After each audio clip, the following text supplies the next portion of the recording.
শ্রী শ্রী রামকৃষ্ণদেবের প্রভাতের কথা বলতে সাধারণত বোঝায় যে, তাঁর ভোরবেলা শিষ্য ও ভক্তদের উদ্দেশ্যে দেওয়া উপদেশ, আশীর্বাদ ও আধ্যাত্মিক নির্দেশনা।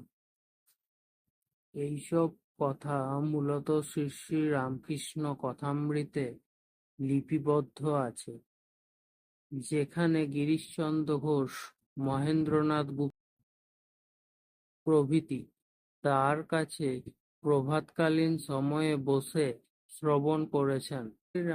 শ্রী শ্রী রামকৃষ্ণ দেবের প্রভাতের কিছু প্রধান কথা আজ তুলে ধরব।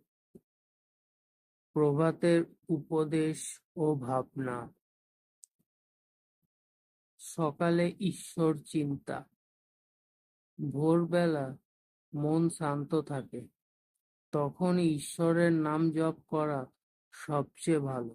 দিনের শুরু যেন তার নাম দিয়েই হয়। সরলতা ও ভক্তি। ঈশ্বর পাওয়া যায় সরল ভক্তি দিয়ে।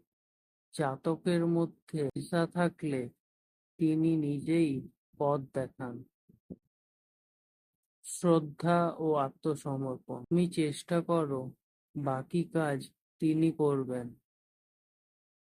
যেমন নৌকার পাল তুলে দিলে বাতাস আপনিই তাকে চালায়। মানুষকে ভালোবাসা।